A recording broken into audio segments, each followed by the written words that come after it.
مولا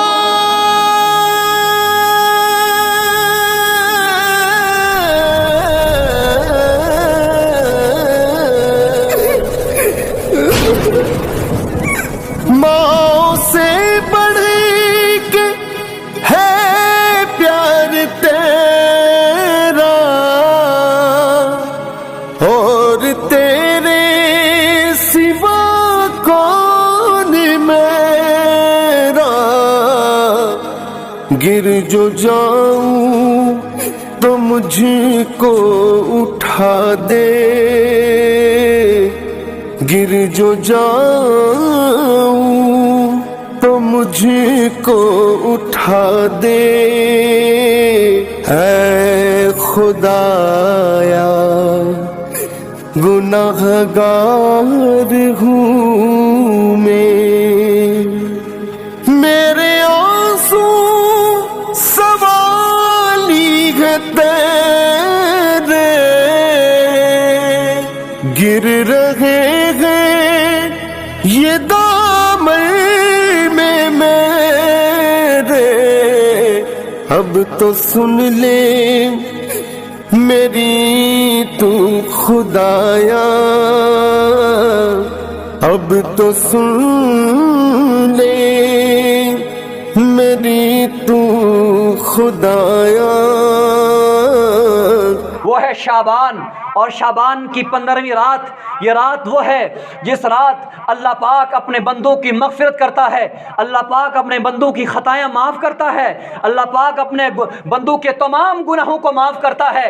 تو اس لیے کہ بارگاہ میں اس رات اور اس دن کیا کیا جائے، اس دن کیا کرنا چاہیے، اس دن آپ نئے لباس لگا کر مت تیار ہو جائیں، اس دن نہا کر تیار مت ہو جاؤ، اس دن اپنے پریوار کو نئے نئے لباس اور میٹھ اور طرح طرح کے کھانے سامنے رکھ کے تیار مت ہو جاؤ۔ اس کی تیاری کس طرح کی جائے، اس کی تیاری کا ذریعہ کیا ہے، اس کی تیاری اس طرح کرو کہ اللہ کی بارگاہ میں حاضر ہو جاؤ، جان سے حاضر ہو جاؤ، مال سے حاضر ہو جاؤ، ایمان سے حاضر ہو جاؤ، اس طرح سے حاضر ہو جاؤ کہ دنیا سے کٹ کر آ جاؤ۔ اور دنیا سے کٹنے کا مطلب یہ ہے کہ ایک اللہ کے ولی نماز پڑھ رہے تھے، ایک چور آیا اور اس چور نے ان کے اوپر جو شال جو دوپٹہ رکھا ہوا تھا، اس چور کو وہ دوپٹہ اور وہ شال پسند آ گیا، اس نے سمجھا کہ یہ اللہ کے ولی نماز کے اندر مشغول ہے، لہٰذا اس وقت بہت اچھا موقع ہے ان کے اوپر سے شال اور دوپٹہ اتار دیا جائے۔ اللہ اکبر کبیرہ، جب اس چور نے ہاتھ مارا، دوپٹہ لے کر شال لے کر چلا گیا، اس اللہ کے ولی کو کوئی خبر نہ ملی۔ لیکن باہر جب آگے محلے کی طرف نکلا تو کسی غلام نے، کسی اس کے پیارے چاہنے والے نے، کسی مرید نے پہچان لیا، کہنے لگا کہ جناب یہ جو تجھ شال لے کر جا رہا ہے یہ فلانے اللہ کا ولی کا شال ہے، تو کیسے لے کر آیا ہے؟ لہٰذا اس شال کو تو واپس لے کر اس ولی کو دے، ورنہ ایسا نہ ہو وہ اللہ کا مقبول بندہ ہے، اگر تیرے لیے کہیں بدعا کر گیا، کوئی لفظ بول گیا تو ہلاک اور برباد ہو جائے گا۔ اب یہ بندہ، یہ جوان ڈر گیا، اس ڈر کی وجہ سے، اس خوف کی وجہ سے یہ واپس آیا۔ وہ اللہ کا ولی وہیں نماز پڑھ رہا تھا، اس نے جس طرح شال اتارا اس کے اوپر شال اسی طرح ڈال دیا۔ آپ نے نماز سے فارغ ہوئے، فارغ ہو کر آپ کے مرید نے، کسی نے کہا حضرت آپ کا شال چور لے کر جا رہا تھا، ہم نے فلانے گلی میں آپ کا شال پہچان کر کہا کہ یہ شال اللہ کے ولی کا ہے، لہٰذا واپس لوٹا کے آ ورنہ غرق اور ہلاک ہو جائے گا۔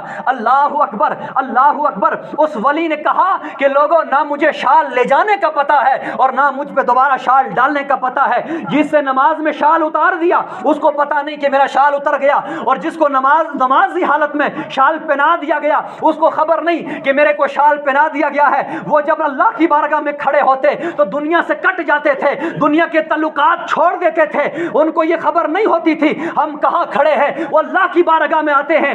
آئیے، ایک عاشق رسول ہے، حضرت عیسیٰ علیہ باغ کے اندر کام کر رہے تھے، عیسیٰ علیہ السلام کا گزر ہوا، اس نوجوان نے کہا عیسیٰ علیہ السلام آج ایک عرض ہے۔ فرمایا کیا عرض ہے؟ کہا جاؤ اپنے رب سے جب کلام کرو گے میرے رب سے ایک بات کہہ دینا، میری ایک التجا لے کر جا، میری ایک عرض لے کر جا۔ اس بندے نے کہا کیا؟ عیسیٰ علیہ السلام نے کہا خدا کے بندے، یہ جوان کیا عرض ہے تیری, کیا تو کہنا چاہتا ہے بتا. اس نوجوان نے کہا کہ میری ایک معمولی سی عرض یہ ہے کہ اللہ رب العزت کو کہہ دینا کہ اپنی محبت کا عشق جو ہے, اپنی محبت جو ہے, تیرا عشق جو ہے, اس کا ایک قطرہ مجھے عطا کر دے. عیسیٰ علیہ السلام جب اللہ کی بارگاہ میں کلام کرنے لگے تو عیسیٰ علیہ السلام نے کہا, اے باری تعالیٰ, اے رب کریم, آج ایک جوان نے تجھ سے مطالبہ کیا ہے, آج ایک جوان نے کچھ عرض دی ہے, ایک سوال مجھے دیا ہے کہ میرے رب تک یہ پہنچا دینا. رب کریم نے فرمایا, کیا سوال ہے؟ اس میرے بندے کا کیا سوال ہے؟ اللہ اکبر. عیسیٰ علیہ السلام نے کہا, اے رب کریم, کوئی بڑا دعویٰ نہیں ہے, دعویٰ صرف اتنا ہے کہ وہ کہتا ہے کہ مجھے اللہ کی محبت میں فنا ہونا ہے, مجھے اللہ کے عشق میں غرق ہونا ہے, لہٰذا اے اللہ تو زیادہ نہیں تو مجھے ایک قطرہ اپنے عشق اور اپنی محبت کا عطا کر دے.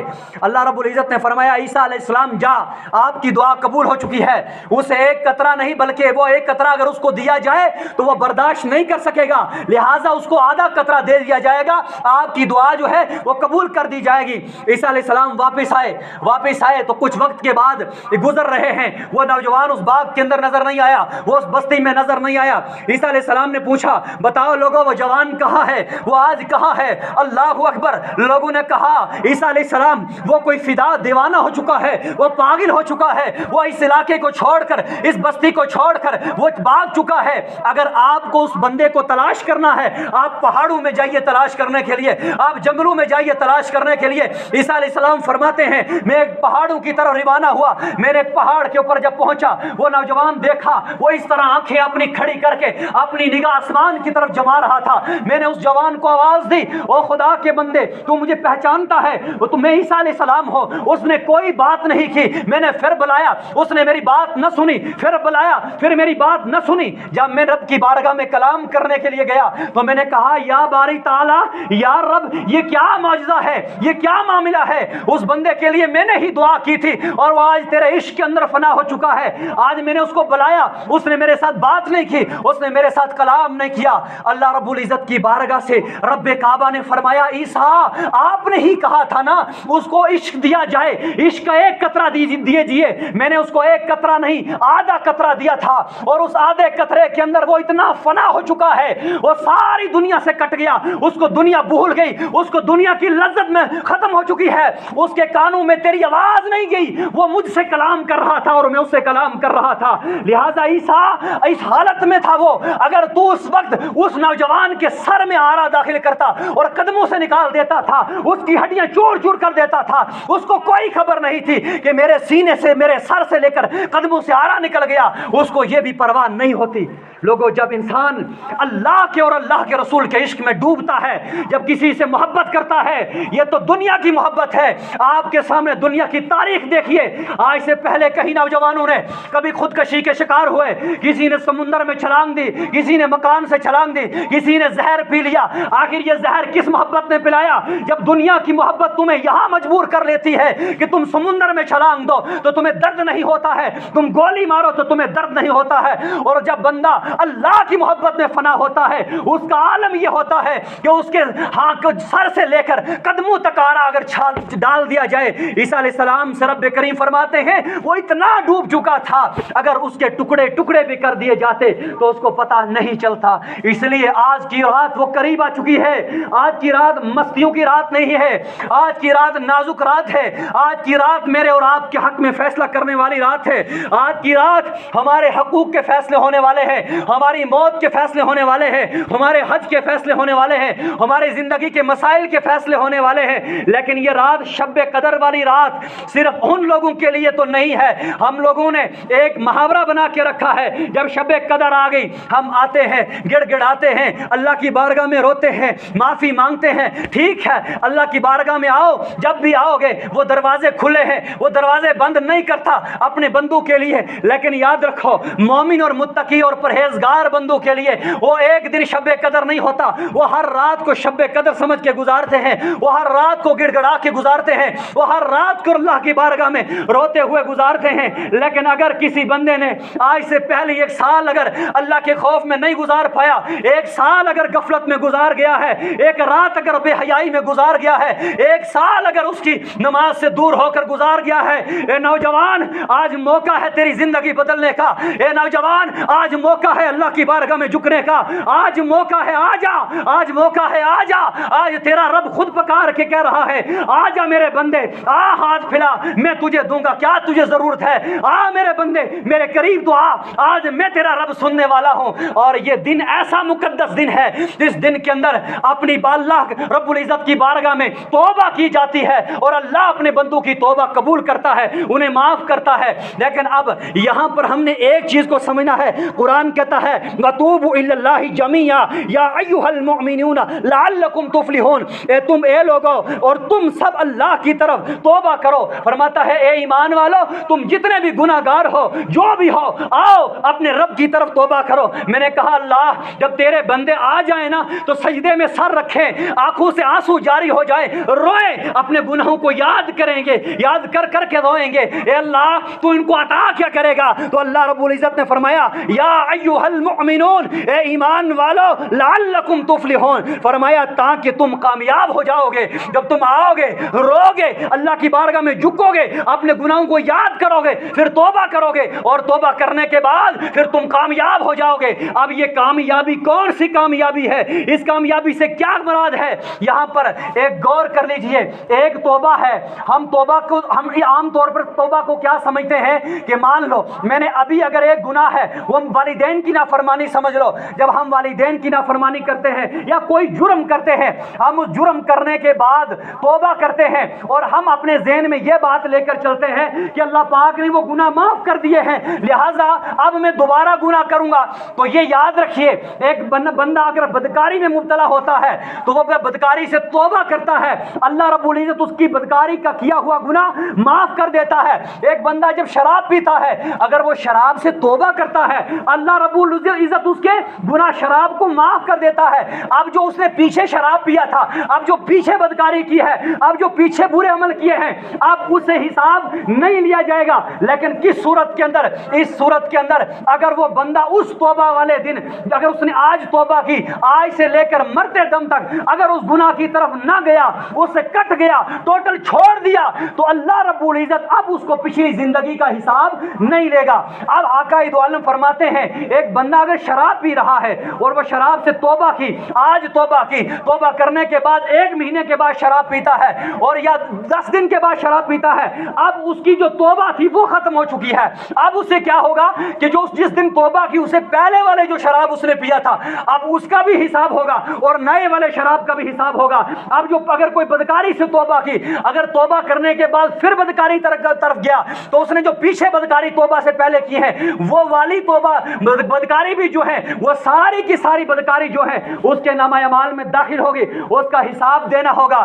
اس لیے اللہ کے دروازے کھلے ہیں، اللہ اپنے بندے کو پکار پکار کے کہتا ہے آؤ میرے آگے جھکو، آؤ میرے آگے جھکو۔ انسان اگر گناہ کرتا ہے، انسان کی عادت یہ ہونی چاہیے اگر ہم گناہ کرتے ہیں تو گناہ سے توبہ کر لینی چاہیے۔ اب توبہ سے اللہ رب العزت نے کیا فرمایا کہ انسان توبہ کرنے سے معاف ہو جاتا ہے۔ آگے فرمایا انسان جب توبہ کرتا ہے، اس توبہ کے بعد انسان کامیاب بھی ہوتا ہے، اور صرف کامیاب بھی نہیں ہے، اب انسان توبہ کرتا ہے۔ اور یہاں پر ایک بڑی خاص بات ہے کہ کبھی آپ نے یہ بات نہیں دیکھی ہوگی کہ کوئی بڑا عہدے والا، چاہے وہ دنیا کے منصب پر فائز ہو، ایس ڈی ایم ہو یا کوئی اور بڑے سے بڑے سیاسی ہو یا کوئی بھی کسی بڑے عہدے پر فائز ہے، کبھی اس نے آ کر کسی غریب کو یہ بات نہیں کہی کہ میں تجھ سے محبت کرتا ہوں، یہ بات کبھی نہیں اس نے کہی، نہ بلکہ ہم کیا کرتے ہیں اس کے ساتھ لپٹے رہتے ہیں، کوشش کرتے ہیں کہ ہم اس کے ساتھ اپنی دوستی قائم کر لیں۔ لیکن اللہ رب العزت کس سے محبت کرتا ہوگا؟ کتنا خوش نصیب وہ بندہ ہے جس سے اللہ پیار کرتا ہے۔ اللہ نے کیا فرمایا؟ نہ نمازی کے لیے وہ نہیں فرمایا، کسی اور بڑے عمل کرنے والے کے بارے میں نہیں فرمایا میں اسے محبت کرتا ہوں۔ میں نے کہا رب کعبہ جی تو کس سے محبت کرتا ہے؟ تجھے کس عمل سے، انسان کے عمل سے محبت ہے؟ اللہ رب العزت نے فرمایا ان اللہ یحب التوابین ویحب المتطہرین، بے شک اللہ تعالیٰ خوب توبہ کرنے والوں سے محبت کرتا ہے اور خوب پاک ہونے والوں کو محبوب رکھتا ہے۔ اللہ رب العزت قرآن پاک میں فرماتا ہے جو سچے دل سے توبہ کرتے ہیں، خوب توبہ کرتے ہیں، اللہ پاک ان سے محبت کرتا ہے اور ان کو اپنا محبوب بناتا ہے۔ اب کیسے محبوب بناتا ہے؟ بنی اسرائیل کے اندر کافی عرصہ گزر گیا، بارش نہیں ہوتی ہے۔ اب بارش نہیں ہوئی، حضرت موسیٰ علیہ السلام کے پاس شکایت لے کر گئے، کہنے لگے موسیٰ کافی عرصہ گزر گیا، بارش نہیں ہو رہی ہے، لہٰذا اپنے رب کی بارگاہ میں کچھ عرض تو کرو، التجا تو کرو، دعا تو کرو، کہیں برسات ہو جائے، کہیں بارش آ جائے۔ حضرت موسیٰ علیہ السلام ایک پہاڑی پر جاتے ہیں اور عرض کرتے ہیں مولا شاید موسیٰ کے اندر کوئی کمی ہوگی۔ خود موسیٰ فرماتے ہیں کہ اللہ شاید میرے اندر کوئی کمی محسوس ہوتی ہوگی، شاید میرے اللہ کسی بات سے اگر مجھ سے ناراض ہو تو جس کی وجہ سے آج پانی نہیں برس رہا ہے، برسات نہیں ہو رہی ہے، بارش نہیں ہو رہی ہے، اے اللہ آج میں آپ کو آخری نبی محمد الرسول اللہ صلی اللہ علیہ وسلم کا وسیلہ دے کر اے اللہ تیری بارگاہ میں دعا کرتا ہوں، اے اللہ ان کے صدقے میں آپ بنی اسرائیل کو اوپر برسات فرما دیجئے، آسمانوں سے بارش کا نزول فرمائیے۔ اللہ رب العزت کی بارگاہ سے کیا اعلان آیا؟ کہنے لگا او موسیٰ علیہ السلام نہ میں تجھ سے کوئی ناراض ہوں، نہ تیرے اندر مجھے کوئی کمی دکھتی ہے، بلکہ معاملہ کچھ اور ہے۔ فرمایا اللہ کیا معاملہ ہے؟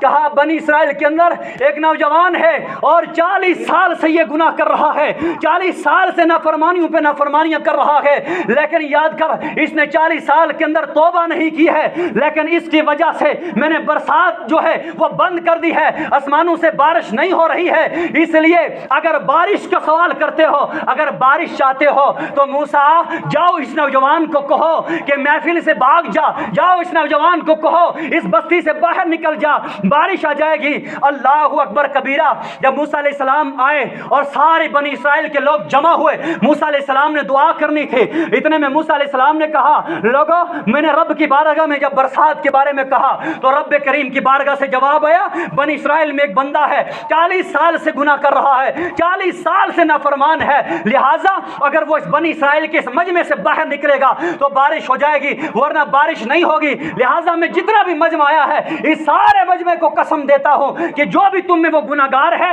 وہ باہر نکل جائے۔ اللہ اللہ۔ موسیٰ علیہ السلام نے جب یہ اعلان کرنا تھا اس نوجوان نے سمجھ لیا کہ یہ 40 سال کا گناہگار میں ہوں، یہ خطا میری ہے، یہ گناہ میرے ہیں، اس نے اپنے قربان میں اپنے کپڑوں میں نیچے نظر دینا، اپنے گناہوں کو یاد کیا، کہنے لگا میرے اللہ یہ دنیا تو پردے اٹھانے کا کام کرتی ہے، یہ دنیا شرمندہ ہونے کا کام کرتی ہے، لیکن اللہ جب تو بھی پردہ اٹھائے گا تو ہم پہ پردے کون ڈالے گا؟ اللہ جب اس محفل سے میں نکلوں گا یہ سارا بنی اسرائیل مجھے ہنسے گا، مجھے تانا دے گا، مجھے سارا بستی سے لوگ ملعون سمجھیں گے۔ او میرے اللہ میں خطاگار تھا، 40 سال سے گناہ کیے، نافرمانیاں کیے ہیں، لیکن اللہ آج مجھے شرمندہ نہ کرنا۔ اللہ اکبر۔ بنی اسرائیل کے اندر موسیٰ علیہ السلام ابھی اعلان کر رہے تھے کہ کون ہے نوجوان باہر نکل جائے اس محفل سے، اتنا سارا کہنا تھا۔ اللہ اکبر۔ ابھی محفل برقرار ہے، برسات اتنی زیادہ ہو چکی ہے، لوگوں کے کپڑے بک چکے ہیں۔ موسیٰ علیہ السلام نے کہا پروردگار وہ بندہ بھی باہر نہیں نکلا، بارش ہونے لگ گئی ہے، اے اللہ کس معاملے کی وجہ سے، کس کی وجہ سے میرے رب تو بارش برسا رہا ہے، یہ کس کے وسیلے میں تو نے بارش دی ہے؟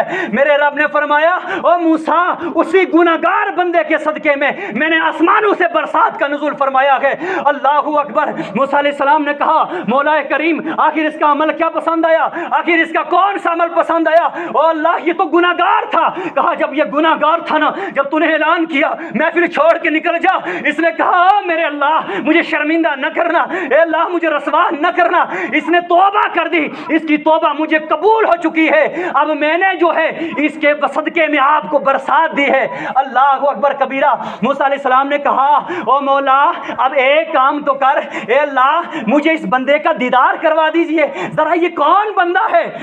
رب کریم نے فرمایا موسیٰ جب اس بندے نے اپنی میرے پاس شکایت کی اے اللہ مجھے رسوا نہ کرنا، مجھے شرمندہ نہ کرنا، مجھے لوگوں کے سامنے ظاہر نہ کرنا، تو میں کیسے موسیٰ تجھے بتا سکتا ہوں وہ بندہ کون ہے؟ میں نہ تجھے بتا سکتا ہوں نہ اس کو شرمندہ کر سکتا ہوں، اس لیے لہٰذا میں نے یہ برسات اس گناہگار بندے کے صدقے میں عطا کر دی ہے۔ اب یہ گناہگار نہیں، اب یہ نیک ہو چکا ہے، اب یہ تائب ہو چکا ہے، اب میں اسے محبت کرتا ہوں، لہٰذا تم بھی اسے محبت کرو۔ اللہ اکبر کبیرہ۔ ہم خطاگار ہیں، اگر ہم گناہوں میں ڈوبے ہوئے ہیں تو ہمارا رب اتنا غفور رحیم ہے، ہمارا رب اتنا مہربان ہے، ہمارا رب اتنا مہربان ہے کہ رب کریم کی بارگاہ میں میرے آقا یوں بیٹھے ہوئے تھے باہر، جب امت کو امت یاد آئی آقا کی آنکھوں سے آنسو جاری ہو گئے، رونے لگ گئے۔ اللہ اکبر! اتنے میں ایک پرندہ آیا، چھوٹے چھوٹے ریت کے ذرے لے کر آتا ہے، بڑا خوبصورت پرندہ، بڑا حسین و جمیل پرندہ ہے۔ یہ کیا کرتا ہے؟ دریا میں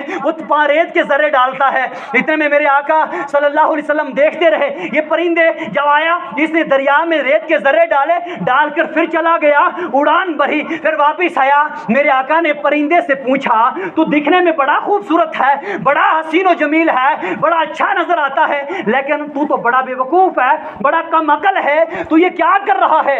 اللہ اکبر! اس پرندے نے کہا، میں یہ جو ریت کے ذرے لا رہا ہوں، ان ریت کے ذروں سے میں اس دریا کو روکنا چاہتا ہوں، اس دریا کے بیچ میں دیوار لگانا چاہتا ہوں۔ میرے آقا نے فرمایا، تیرا عقل کیا ہے کہ اتنے سارے ریت کے ذروں سے کیا دریا رک سکتا ہے؟ کیا دریا بند ہو سکتا ہے؟ لیکن اس نے ایک دم فرشتے والی شکل اختیار کی، کہا، رب کریم، اصل میں پرندہ نہیں ہوں بلکہ فرشتہ ہوں۔ کہا، تو پریشان تھا، میرے آقا غمگین تھا، امت کے بارے میں پریشان حال تھا، رب کریم کو یہ برداشت نہ ہوا کہ میرا محبوب پر غمگین ہو، میرا محبوب پریشان ہو۔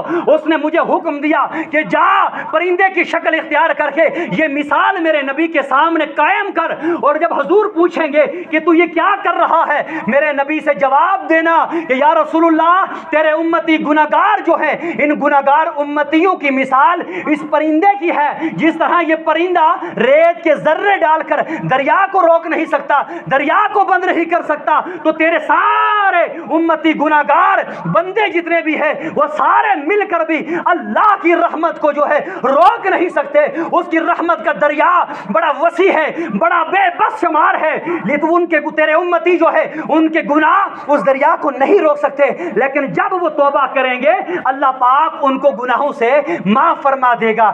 اس لیے اللہ رب العزت کی بارگاہ میں تائب ہو جاؤ، توبہ کرو۔ اب ہر انسان کی کنڈیشن دیکھی جائے، تھرمامیٹر دیکھا جائے تو 3 طرح کا ہوتا ہے۔ جب انسان کو بخار ہوتا ہے تو ڈاکٹرز کے پاس جاتے ہیں، اس کا ٹمپریچر چیک کرتے ہیں، جب اس کو بخار سخت ہوتا ہے تو ٹمپریچر ہائی لیول پر ہوتا ہے، اگر بی پی لو ہو تو ٹمپریچر بھی لو ہوتا ہے۔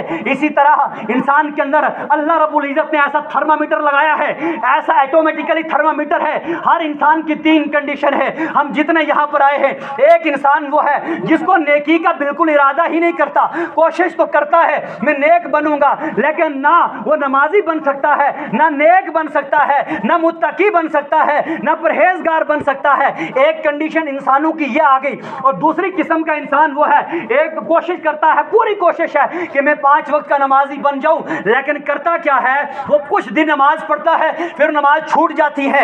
ایک بندہ یہ ہے، اور تیسرا بندہ وہ ہے جو نمازیں پڑھتا ہے، لیکن اس کی نماز ایک ایسی نماز ہوتی ہے، جب وہ نماز میں بیٹھ سجدے میں جاتا ہے، اس کو اتنا سرور آتا ہے، اتنا سرور آتا ہے کہ جتنا سرور اس کو جنت کے اندر بھی نہیں آئے گا، اتنا کیف و سرور آتا ہے۔ اب یہ 3 قسم کے لوگ ہیں، ان 3 قسم کے لوگوں کی حالت یہ کیوں ہے؟ جو بندہ وہ بندہ ہے جو نماز کی طرف بھی نہیں، روزے کی طرف بھی نہیں ہے، برے کاموں سے باہر نہیں آ رہا ہے، یہ وہ بندہ ہے جو توبہ کی کوشش نہیں کرتا ہے۔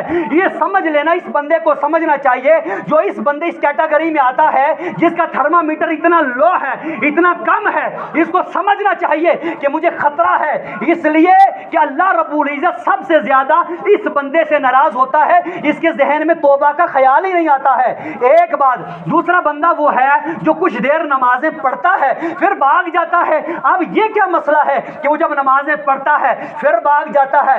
اس لیے کہ وہ بندہ جب آتا ہے، نیا نیا آتا ہے، ابھی اس کے اندر توبہ جو ہے پوری طرح سے رسی نہیں ہوتی ہے، عبادت کا ذائقہ پوری طرح سے نہیں جاتا، اتنا عرصہ ہوتا ہے بیچ میں ایک گناہ کر جاتا ہے، اور جب ایک گناہ وہ کر جاتا ہے تو وہ اس گناہ سے اگر توبہ نہیں کرتا تو وہ گناہ اس کے اوپر جم جاتا ہے، وہ اس کو دوسرے گناہ کی طرف لے کر جاتا ہے، پھر وہ دوسرا بھی کرتا ہے، پھر تیسرا بھی کرتا ہے۔ ایک وقت وہ آتا ہے، وہ بھی نماز چھوڑ کر، روزہ چھوڑ کر، سارے کام چھوڑ کر دروازے سے باہر ہو جاتا ہے۔ اس کا ایک درجہ یہ ہے، آپ یوں سمجھیے، اگر یہ مائک ہے، جس طرح انسان کے اندر یہ قطرے بنے ہیں اور یہ بال والی جگہ، اگر انسان کو پسینہ نہیں آئے گا تو ڈاکٹروں کے کہنے کے مطابق یہ ہے کہ انسان بہت بری کنڈیشن میں بیمار ہو جائے گا۔ انسان کے اندر جو یہ چھوٹے چھوٹے سوراخ ہوتے ہیں، یہ اندر سے ساری بیماری اور مختلف چیزوں کو جو ہے پسینے کے ذریعے باہر لگاتے ہیں، اگر یہ بند ہو جائے تو انسان جو ہے بیمار ہو جاتا ہے۔ اسی طرح انسان کے دل جو ہے، اس دل کے اندر چھوٹے چھوٹے سوراخ ہوتے ہیں، تو جب ایک بندہ گناہ کرتا ہے وہ سوراخ بند، دوسرا کیا، دوسرا بند، تیسرا کیا، ایک دن آتا ہے سارے سوراخ بند ہو گئے. جب سارے سوراخ بند ہو گئے تو وہ بھی دروازے سے باہر آ گیا. اب ایک بندہ یہ ہے کہ جب وہ نماز پڑھتا تھا اس کی نماز میں بڑا سرور تھا، بڑی لذت تھی، بڑا وہ کیف اور مستی میں نماز پڑھتا تھا. لیکن اچانک اس نے دن کی 5 نمازوں میں سے 4 نمازیں پڑھی تو 4 نمازوں میں بڑا سرور آیا، 5ویں نماز میں اس کو مزہ نہیں آیا. تو وہ بندہ اوپر والے درجے کا ہے، ہائی درجے کا ہے، صالحین والے والا ہے. اب وہ سمجھتا ہے کہ میری ساری نمازوں میں 4 نمازیں پڑھی، بڑی لذت آئی تھی، قرآن کی تلاوت میں بڑی لذت آ رہی تھی. اب کیا غلطی مجھ سے ہو گئی ہے جس کی وجہ سے میرے اندر لذت ختم ہو چکی ہے، میرے اندر کیف و سرور ختم ہو چکا ہے. وہ فوراً کیا کرتا ہے، رجوع کر لیتا ہے، توبہ کر لیتا ہے اور یہ ہائی لیول پر فائز ہوتا ہے. جس طرح حضرت ابراہیم بن ادم کا واقعہ ہے. حضرت ابراہیم بن ادم راستے میں چلتے تھے، ان کے جیب میں کھجور تھے. ان کو کھجور نکالتے وقت نیچے نظر ماری تو ایک کھجور پڑا ہوا تھا. انہوں نے وہ کھجور اٹھایا، جیب میں رکھا، کھایا. انہوں نے سوچا کہ یہ کھجور میرے جیب سے گرا ہوا ہوگا. لیکن جب یہ کھجور کھایا، 40 دن ابراہیم بن ادم کعبہ کی چوکھٹ میں بڑے ہوئے ہیں اور توبہ کرتے ہیں، نمازیں پڑھتے ہیں، کوئی مستی اور کوئی سرور نہیں آتی ہے.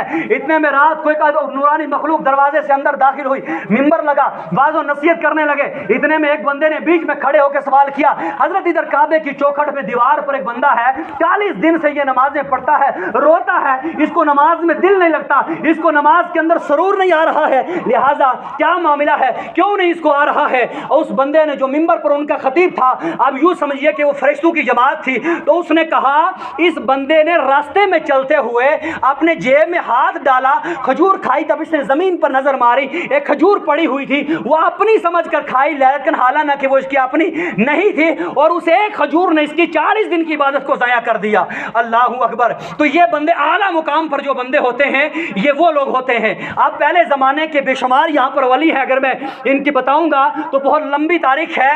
جب یہ کیا کرتے تھے، ان کا تقویٰ اتنا ہوتا تھا، ان کے سامنے جب حرام رزق آتا تھا، ایک ولی کا ذکر ہے کہ ان کے سامنے اگر کوئی حرام مال لاتا تو اس کی جان سے یہاں سے پسینہ نکلنا شروع ہو جاتا. ایک ولی کا ذکر آتا ہے کہ اس کے سامنے اگر کوئی اس قسم کا کھانا حرام کمائی سے لاتا تو وہ ایک دم ریت بن جاتا تھا. ایک ولی کا ذکر ہوتا ہے کہ جب وہ کھانا سامنے لایا جاتا تھا تو اس کے اندر منہ میں یوں ڈالتا تھا، وہ لقمہ ریت ہی ریت بن جاتا تھا. تو ان کے لیے اللہ پاک اپنے ولیوں کی جو ہے حفاظت کرتا تھا. جن میں سے آئیے 1-2 ولی کی میں مختصر، وقت ختم ہونے والا ہے، میں آپ کے سامنے ان کے واقعہ پیش کروں گا کہ دیکھیے انسان جو ہے ہمیشہ اپنی چھوٹی چھوٹی غلطیوں کو چھوٹی غلطی سمجھ کر کرتا ہے. حضرت مالک انس کی حدیث سن لیجئے. میرے آقا ایک چٹیل میدان پر گئے جہاں پر بالکل لکڑیوں کا نام و نشان نہیں تھا.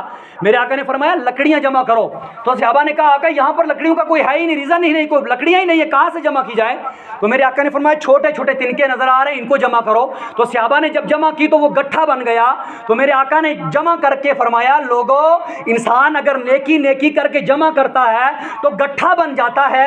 اگر ایک ذرہ یعنی چھوٹا چھوٹا گناہ کر کے چھوڑتا رہتا ہے تو اس کی ساری زندگی جو ہے برباد ہو جاتی ہے. تو اسی لیے کہتے ہیں کہ ایک شخص جو ہے کرائے کے مکان پر رہتا تھا، اور کرائے کے مکان پر رہتا تھا، اس نے کیا کر دیا، ایک یہاں یعنی یوں سمجھیے کہ مکان کا جو گارا لگا، کچا گارا تھا، اس نے وہ گارا جو ہے، اس کے گھر میں ایک مہمان آیا، اس نے مچھلی کو بھونا اور اس اپنے مہمان اپنے دوست کو دے دیا.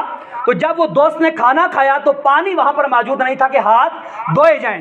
اب اس اللہ والے نے کیا کیا، اس کا تھوڑا سا مٹی لگا، اس کی مکان سے اتاری اور اس کو دی کہ کہا اسے تو ہاتھ صاف کر لے.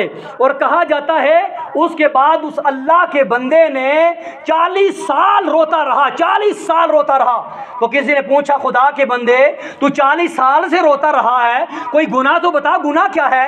کہا گناہ یہ ہے کہ ایک کرائے کے مکان پر رہتا تھا، تو میرے گھر میں مہمان آیا، میں نے اس کو مچھلی بھون کے دی، تو ہاتھ صاف کرنے کے لیے کوئی چیز نہیں تھی، تو میں نے اس کو اس مکان کے جو مکان تھا اس کی دیوار سے مٹی کا ڈیلا میں نے اٹھا کر دیا اسے ہاتھ صاف کرنے کے لیے. میں نے اس مٹی کی اجازت نہیں لی تھی، بغیر اجازت کے میں نے اس کو استعمال کیا. تو اللہ رب العزت نے اگر مجھ سے حساب لے لیا تو میں رب کی بارگاہ میں کیا جواب دوں گا؟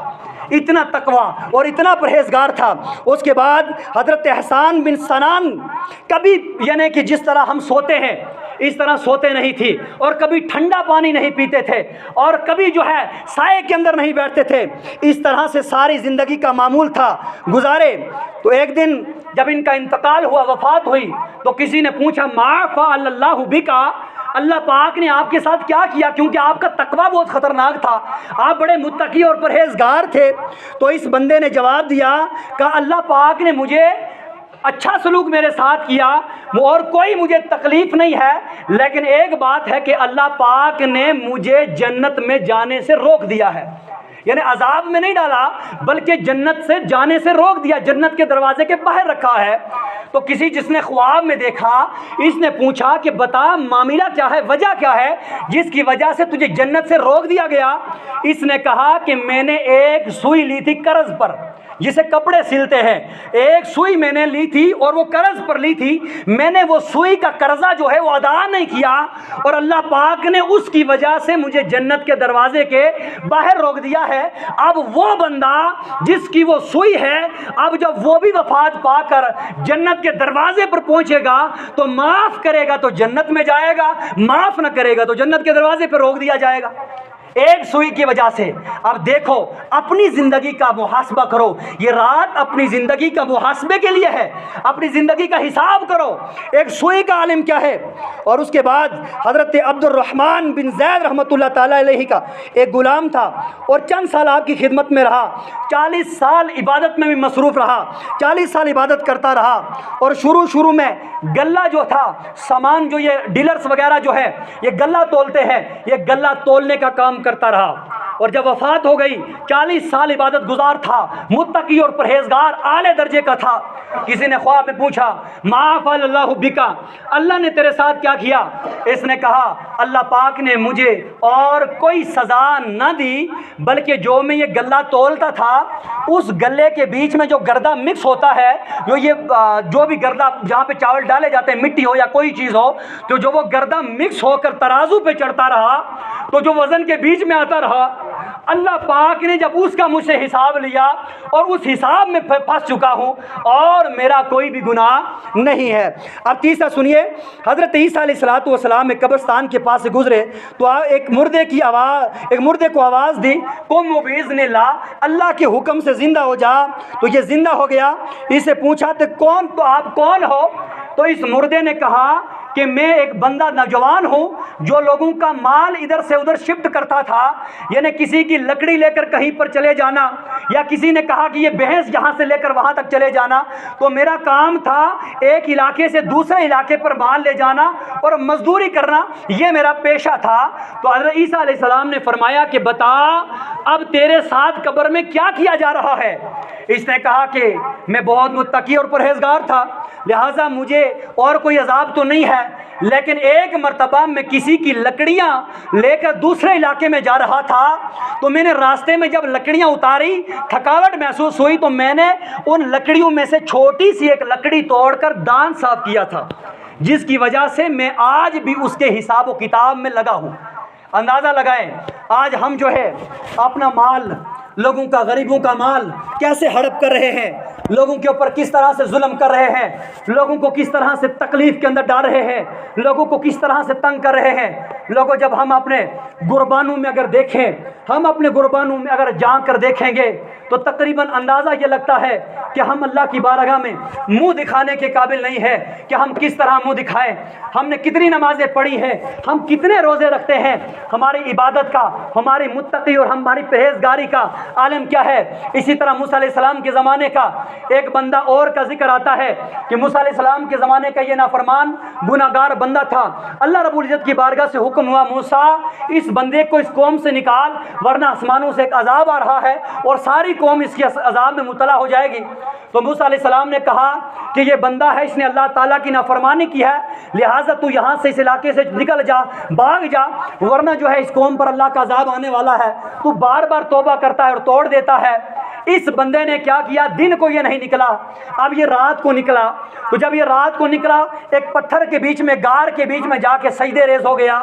تو رب کریم سے فرمانے لگا، میرے مولا اگر میں اس بنی اسرائیل کے قافلے میں سے بھاگتا تو دن کو بھی بھاگ سکتا تھا، لیکن میں رات کو اس لیے بھاگا کہ میرا مولا میرا چہرہ اس قابل نہیں تھا کہ میرا چہرہ سورج دیکھ پائے، میرا چہرہ اس قابل نہیں تھا کہ چاند دیکھ پائے۔ جب جوان رات کو نکلا، اس نے اپنے منہ کے اوپر کپڑا رکھا اور غار کے اندر جا کے پڑ گیا، اے میرے مولا کیا میں نے اتنے خطا کر دی ہے، تیرے پاس کوئی معافی کی گنجائش نہیں رہی ہے، تیری رحمت کے دریاؤں میں کوئی قطرہ میرے لیے نہیں بچا ہے۔ او میرے اللہ اگر تو نے مجھے عذاب ہی دینا ہے، ساری بنی اسرائیل کا عذاب مجھ پر ڈال دے، لیکن بنی اسرائیل کی قوم پر عذاب نہ دینا۔ اللہ اکبر، اس بندے کا رونا، اس کا گڑ گڑانا، اس کا اللہ کی بارگاہ میں توبہ کرنا اللہ کو اتنا پسند آ گیا، اللہ پاک نے اس کو معاف کر دیا۔ اور جب یہ معاف ہوا، اسی گشی کے عالم میں، اسی خوف خدا کے عالم میں یہ مر گیا۔ تو موسیٰ علیہ السلام پر بڑی وحی اتری، حضرت جبریل امین کو حکم ہوا کہ جاؤ موسیٰ علیہ السلام سے کہو فلاں غار کے اندر میرا ایک بندہ ہے، وہ مر چکا ہے، لہٰذا جاؤ اس کو لاؤ، اس کو نہلاؤ، اس کو غسل دو، اس کی نماز جنازہ پڑھو، اور جو بندہ بھی اس کی نماز جنازہ میں شامل ہوگا وہ جنتی ہوگا، اسے بخش دیا جائے گا، چاہے اس کے گناہ اتنے ہوں گے کہ درخت کے پتوں سے اور ریت کے ذروں سے زیادہ ہوں گے۔ موسیٰ علیہ السلام نے ساری بنی اسرائیل کے اندر اعلان کر دیا کہ رب کریم کی بارگاہ سے کوئی پیغام آیا ہے، فلاں غار کے اندر کوئی بندہ مر چکا ہے، وہ بڑا متقی پرہیزگار ہے، جو بھی اس کی نماز جنازہ میں آئے گا وہ بخش دیا جائے گا، آؤ لاتے ہیں اس کا جنازہ اور اس کا جنازہ کرتے ہیں۔ جب موسیٰ علیہ السلام اس غار کے اندر گئے تو دیکھا وہی جوان تھا جس کو بستی سے بغایا تھا، جس کو نکالا گیا تھا۔ موسیٰ علیہ السلام نے جب اس کو لایا، لوگوں نے دیکھا، کہا موسیٰ یہ کیا بات ہے، پہلے آپ نے اس کو بستی سے نکالا، آج آپ بھی کہہ رہے ہیں اس کے جنازے میں کھڑے ہونے والے جنتی ہے، یہ کیا معاملہ ہے؟ موسیٰ علیہ السلام نے اللہ کی بارگاہ میں عرض کی، شکایت کی کہ میرے مولا یہ بنی اسرائیل مجھ سے سوال کرتی ہے، اس نوجوان کو تو بستی سے نکالا تھا، یہ گناہ گار ہے، آج یہ اتنا مقبول کیسے ہو چکا ہے، اس کے جنازے میں کھڑے ہونے والے جنتی ہے۔ رب کریم نے فرمایا موسیٰ مجھے اس کی سب سے بڑی ادا پسند یہ آئی کہ یہ رات کے وقت میں بستی سے اس لیے نکلا، اے اللہ مجھے نہ لوگ دیکھ پائیں، اور پھر اس نے اپنے چہرے پر کپڑا رکھا کہ اللہ مجھے سورج نہ دیکھ پائے، یہ سورج کو دیکھنے سے بھی شرمندہ تھا، اس نے اپنے آپ کو اتنا خطاگار سمجھ لیا، اور جب یہ میری بارگاہ میں سجدے میں پڑ گیا، اس نے کہا کہ اللہ ساری بنی اسرائیل کا عذاب مجھ پہ ڈال دے، لیکن کسی قوم کو میری وجہ سے عذاب میں مبتلا نہ کرنا، مجھے یہ عذاب پسند آ گئی ہے، لہٰذا میں نے اس کو معاف کر دیا ہے، لہٰذا میں نے اس کو بخش دیا ہے۔ اس لیے آج کی رات جو ہے آنے والی رات ہے، اس رات بڑی مقدس رات ہے، مغفرت کی رات ہے، بخشش کی رات ہے، اس رات کو غفلت کے اندر، اس رات کو لاپرواہی کے اندر نہ گزارا جائے۔ اور آپ لوگ